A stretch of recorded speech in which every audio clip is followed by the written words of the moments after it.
In 1940, Britain faced immediate invasion risk. Anti-tank weapon stocks were critically insufficient. Conventional artillery production could not expand quickly. Emergency weapons received accelerated development priority. Lieutenant Colonel Stuart Blacker proposed a spigot system. The design eliminated the traditional mortar barrel. A fixed steel spigot replaced the launch tube. The bomb contained its own propellant cartridge. Ignition occurred through primer impact on the spigot. This simplified machining requirements significantly. High-precision boring operations became unnecessary. Production could use lower-grade industrial facilities. Material consumption per unit was substantially reduced. The weapon received designation Blacker Bombard. Official classification listed it as a spigot mortar. Primary role focused on anti-tank defensive operations. Secondary use included static infantry support capability. Development proceeded under extreme time pressure. Design tolerances were intentionally kept broad. Manufacturing drawings emphasized simplified component geometry. The spigot rod used hardened alloy steel. Typical spigot diameter measured approximately 29 millimeters. The baseplate assembly provided ground stabilization. Mounting options included pedestal and mobile carriage. Home Guard units formed the primary user group. Regular Army allocation remained comparatively limited. The bomb weighed approximately 20 pounds. Explosive filling typically used amatol composition. Effective range remained operationally restricted. Accuracy degraded rapidly beyond short engagement distances. The weapon lacked conventional sighting refinement. Elevation adjustment used a crude mechanical arc. Traverse capability remained severely constrained. Recoil forces transferred directly through the mount. Energy absorption relied heavily on baseplate stability. Poor ground preparation increased displacement risk. Field reports documented significant mounting movement. Crew positioning remained dangerously exposed during firing. No protective shield was included initially. Blast overpressure affected nearby personnel frequently. Operational doctrine required open emplacement positions.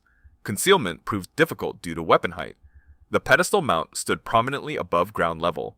Rapid redeployment was mechanically impractical. Total system weight limited quick repositioning. Training programs were abbreviated for rapid deployment. Instruction manuals emphasized basic loading procedures. Safety protocols remained comparatively underdeveloped. Misfire handling instructions were notably brief. Bomb loading required careful manual alignment. Improper seating caused ignition failures occasionally. Propellant consistency varied across production batches. This created irregular muzzle velocities. Accuracy suffered from inconsistent ballistic performance. The ignition mechanism used a simple firing pin. Mechanical reliability remained generally acceptable. However, shock loads stressed mounting components repeatedly. Field maintenance demands increased over time. Weld integrity became a recurring inspection concern. Manufacturing contractors included multiple small firms. E-standardization between batches showed measurable variation. Finish quality often reflected emergency production pressures. Protective coatings were inconsistently applied. Corrosion resistance therefore varied widely. Home Guard reports noted frequent mechanical looseness. Routine tightening became part of daily checks. The weapon lacked sophisticated recoil buffering. Energy dissipation relied primarily on structural rigidity. Ground anchoring procedures became critically important. Soft soil significantly reduced firing stability. Hard surfaces improved performance marginally. However, blast signature remained highly visible. Smoke discharge revealed firing positions immediately. Night firing did not eliminate this issue. Logistical distribution prioritized southern defensive sectors. Transport often used standard civilian vehicles. Crating dimensions allowed relatively compact shipping. Assembly in the field required basic tools. Instruction leaflets accompanied each shipment. Initial enthusiasm exceeded operational satisfaction. Crew confidence declined after repeated live exercises.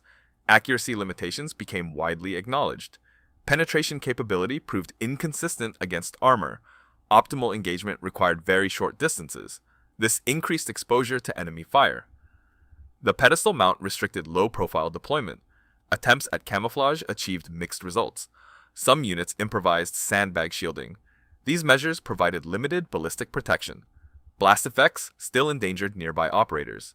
Official evaluations recorded significant tactical drawbacks. However, immediate alternatives remained unavailable.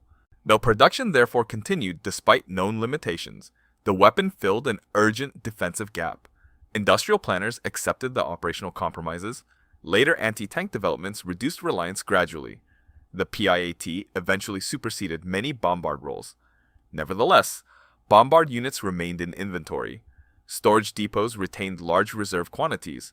Periodic inspections continued through the early war years.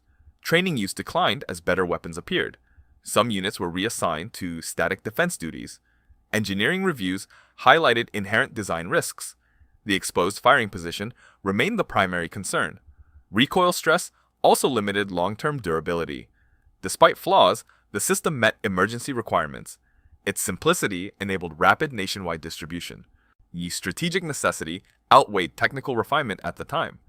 The Blacker Bombard reflected Britain's urgent improvisation phase.